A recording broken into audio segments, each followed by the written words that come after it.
Cette vidéo est réservée à la section berceau.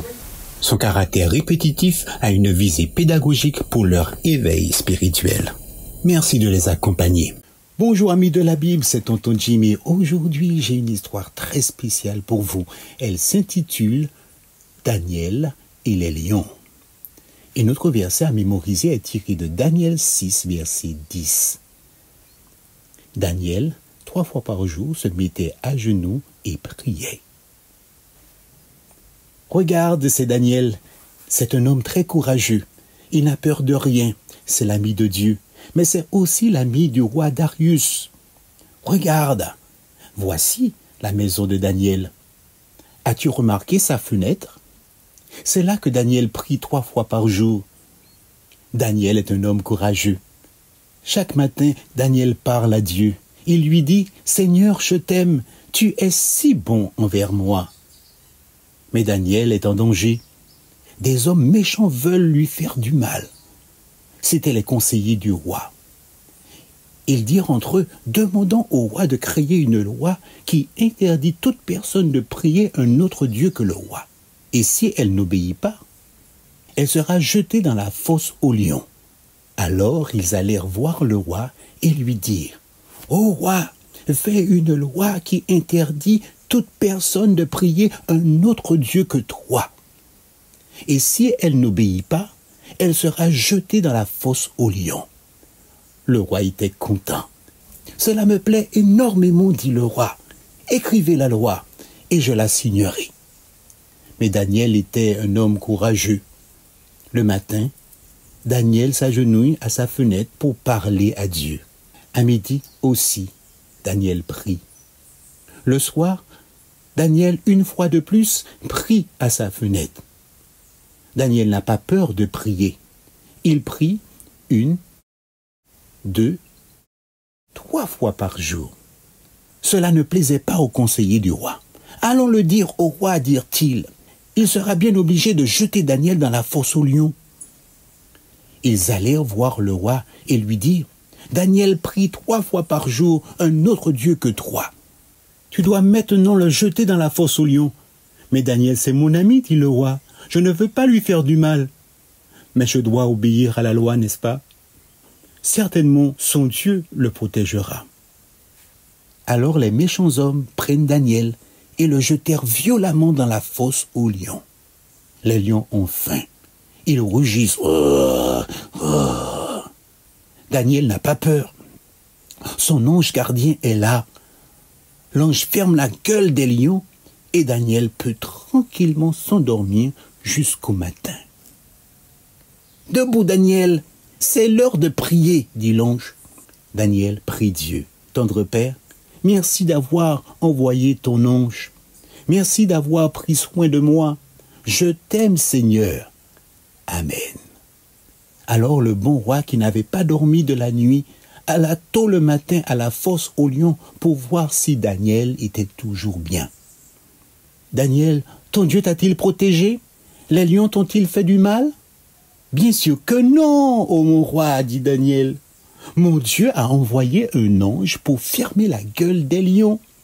Dieu m'a sauvé. » En effet, Dieu envoya son ange pour prendre soin de Daniel. Il envoie aussi son ange pour prendre soin de chacun de nous. N'est-ce pas merveilleux? Alors, prions. Tendre Père, merci d'envoyer tes anges pour nous protéger. Je veux être ton ami et je veux parler avec toi comme Daniel. Au nom de Jésus, Amen. Rappelle-toi toujours, nous parlons à Dieu lorsque nous prions et nous pouvons le faire chaque jour.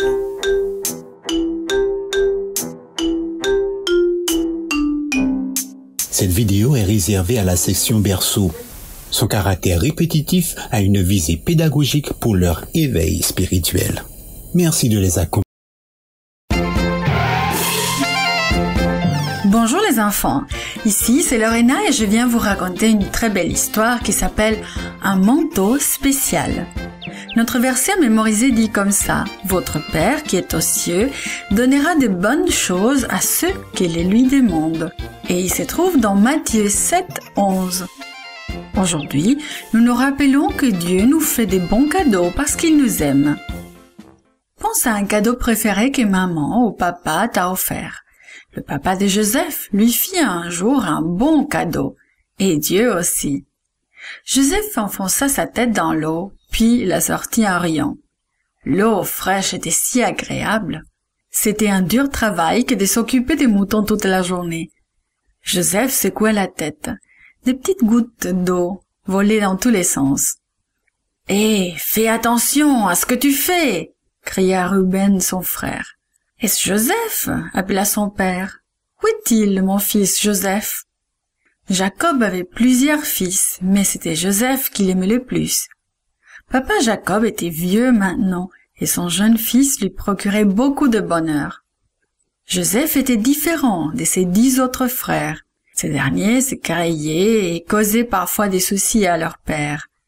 Joseph était doux, et il disait toujours la vérité. Il était plein de joie et faisait sourire son père. Joseph se précipita pour voir ce que son père désirait. Jacob avait un beau cadeau, un cadeau spécial pour Joseph, un magnifique manteau neuf. Il était multicolore.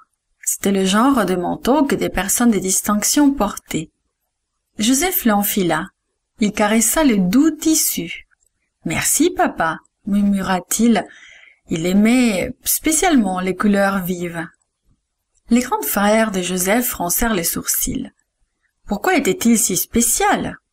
Pourquoi recevait-il toujours des cadeaux de son père? Les frères jaloux respectèrent entre eux. Une nuit, Joseph fit un rêve inhabituel. Les jours suivants, il le raconta à ses frères. Nous étions au champ en train de lier des gerbes de blé ensemble. Ma gerbe se dressa. Puis, vos gerbes se rangèrent autour d'elle et se prosternèrent devant elle. « Tu ne crois tout de même pas que nous nous prosternerons devant toi un jour ?» lui répondirent-ils d'un air menaçant. Et ils rouspétèrent encore entre eux. Plus tard, Joseph fit un autre rêve. Il le raconta à ses frères et aussi à son père. « J'ai vu le soleil, la lune et 11 étoiles se prosterner devant moi, dit-il. » Jacob réprimanda doucement Joseph. « Tu ne vas tout de même pas croire que ta mère, tes frères et moi allons nous prosterner devant toi ?» demanda-t-il. Personne ne comprenait ce qui signifiait le rêve de Joseph, mais Jacob n'oublia pas. Des années plus tard, il s'en souviendrait et comprendrait. Joseph était béni de recevoir tant de cadeaux de Dieu. Dieu bénit Joseph avec le don de l'interprétation des rêves. Dieu guida son intelligence, il lui donna de bonnes pensées. Dieu t'aime, toi aussi, et te bénit aussi avec beaucoup de cadeaux. Et il te donne de bonnes pensées. Il t'aidera toujours à bien agir.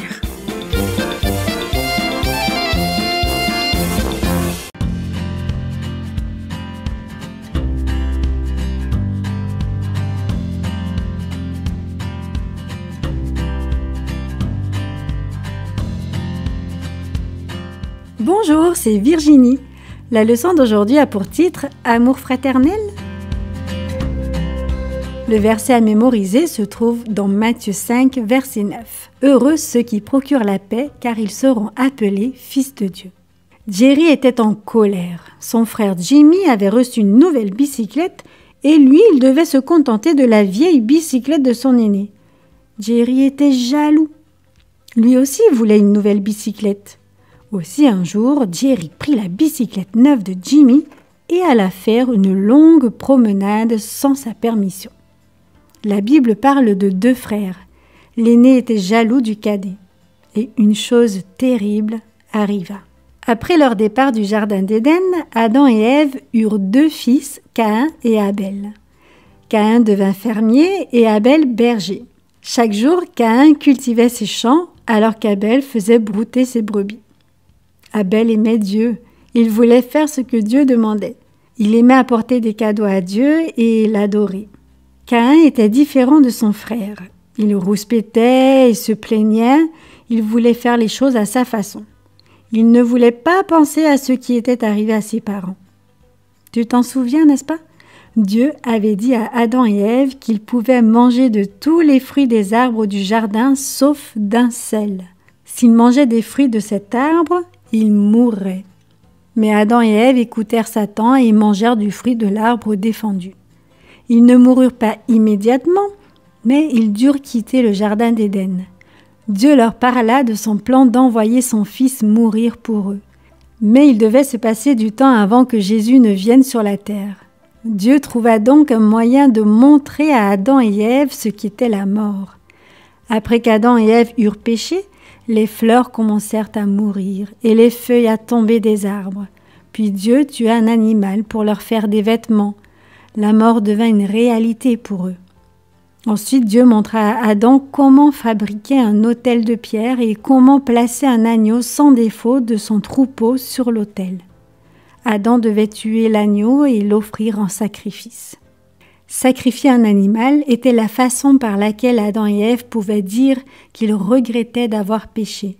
C'était aussi la façon de remercier Dieu pour Jésus, le Sauveur promis. Ce sacrifice devait leur rappeler que Jésus allait mourir pour leurs péchés. Adam et Ève s'en voulurent énormément quand ils comprirent cela. Quand ils furent assez âgés, Caïn et Abel apprirent à sacrifier un animal pour leur propre adoration de Dieu. Abel accepta la promesse d'un sauveur et voulut en remercier Dieu. Aussi, il construisit un autel et sacrifia un agneau de son troupeau. Dieu accepta son offrande et envoya le feu du ciel pour le consumer. Caïn savait qu'il devait offrir des sacrifices à Dieu, mais quand le temps vint pour lui d'offrir un sacrifice, il décida qu'il ne le ferait pas à la manière voulue par Dieu. Il construisit un autel, comme l'avait fait Abel, mais il y plaça des fruits au lieu de l'agneau que Dieu avait demandé. Dieu n'accepta pas son sacrifice. Il n'envoya pas le feu du ciel pour le consumer. Abel essaya de dire à Caïn de faire les choses comme Dieu le demandait, mais Caïn était têtu et refusa. Il était en colère parce que Dieu n'avait pas accepté son sacrifice. Il était en colère contre Abel également. Caïn était tellement en colère qu'il tua son frère. Alors Dieu le chassa loin de sa famille. Si seulement Caïn avait obéi à Dieu, si seulement il n'avait pas laissé la jalousie et la colère s'emparer de lui, si seulement il avait voulu procurer la paix. N'es-tu pas heureux de ne pas avoir à tuer un petit agneau pour ton culte? N'es-tu pas heureux que Jésus soit venu mourir pour te sauver? Prie Dieu et dis: je regrette mes péchés, j'accepte le sacrifice de Jésus. Merci pour le don de Jésus qui est mort pour mes péchés. Il t'entendra, il te recevra dans sa famille, il t'aidera à être aimant et bon en tout temps.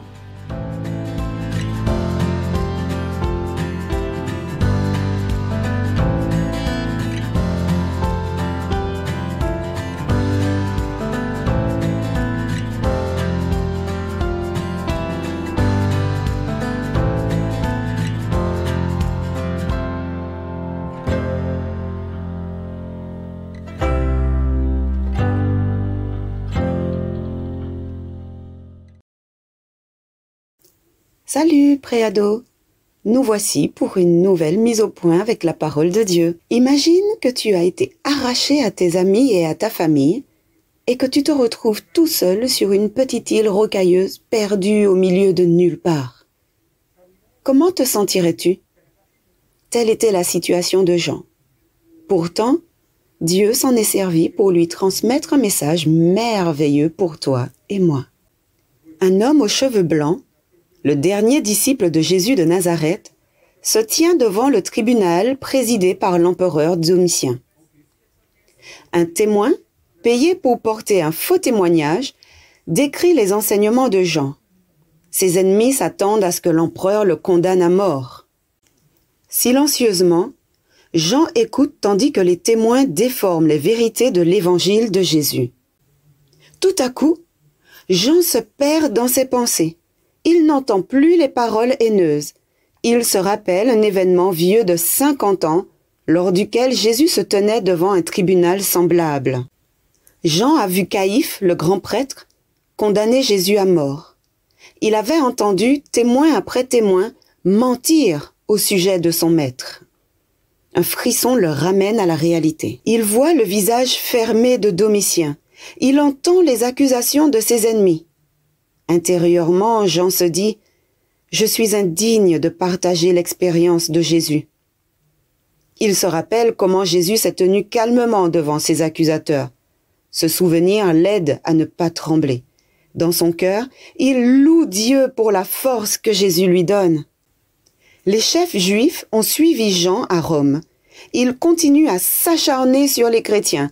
Ils haïssent les enseignements des disciples de Jésus et ils sont déterminés à exterminer cette secte chrétienne. Mais ce vieil homme les embarrasse. Ils ont détruit les maisons des chrétiens, ils ont jeté ces derniers en prison, ils les ont lapidés et crucifiés. Mais malgré tout, la nouvelle Église continue de grandir.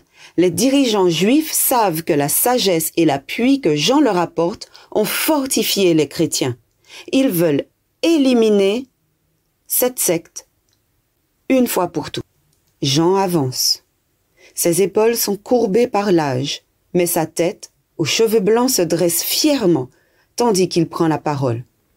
D'une voix calme et claire, Jean parle de Jésus. Ses paroles sont simples, mais puissantes. Ses auditeurs ne peuvent que s'étonner d'une telle éloquence. Soudain, Domitien bondit de son trône et crie « Tuez-le » Ses accusateurs juifs sont ravis. Leur plan a fonctionné. Des soldats traînent Jean dans la cour où une grosse cuve d'huile bouillante a été préparée pour son exécution. Mais Domitien se rend compte qu'il ne peut pas tuer Jean. Cependant, il refuse de le libérer. Alors il le bannit sur l'île de Patmos, un rocher perdu dans la mer qui sert de prison. Jean ne pourra plus exercer d'influence sur l'Église chrétienne et il mourra seul et oublié. Mais Domitien se trompe. Malgré cet exil, Jean prospère. Il ne peut plus visiter les églises pour fortifier les chrétiens, c'est vrai. Il ne peut plus prêcher à des foules avides de connaître les enseignements de Jésus, c'est vrai. Mais Jean rencontre Jésus sur les collines rocailleuses de Patmos. Il voit les œuvres de la création et il se réfugie auprès du Créateur. C'est là, sur l'île de Patmos, que Jésus se révélera à lui. Jour après jour, Jean voit Jésus en vision. Jésus lui dit « Ne crains point, je suis le premier et le dernier. » Jean est réconforté à l'annonce que l'Église ne sera pas détruite parce que Jésus en prendra soin. Jésus dit à Jean « Écris donc les choses que tu as vues, et celles qui sont, et celles qui doivent arriver après elles. » Maintenant, Jean sait pourquoi il n'est pas mort dans une cuve d'huile bouillante. C'est que la révélation de Jésus doit être écrite pour les fidèles de son époque et ceux des siècles à venir, comme nous. L'empereur pensait réduire Jean au silence en l'envoyant en exil sur l'île de Patmos, mais en fait, il a permis que le message de l'Apocalypse soit proclamé au monde entier. Nous aussi, adorons Jésus comme le Fils de Dieu et le Seigneur de notre vie. Souviens-toi toujours de ce que Jésus a dit et que l'on trouve dans Apocalypse chapitre 1 verset 8. « Je suis l'alpha et l'oméga, celui qui est, qui était et qui vient, le Tout-Puissant. » Je t'invite à prier avec moi, Préado. Notre Dieu, nous te louons parce que tu es le commencement et la fin de toutes choses. Nous te louons parce que tu es le Seigneur de notre vie. Nous te louons aussi pour tous nos amis, notre famille à nos côtés. Nous te prions afin que tu nous aides à te reconnaître toutes les fois où tu te manifestes dans notre quotidien. Merci pour ta présence à côté de chaque préado, dans nos familles. Au nom de Jésus, Amen. À bientôt, préado.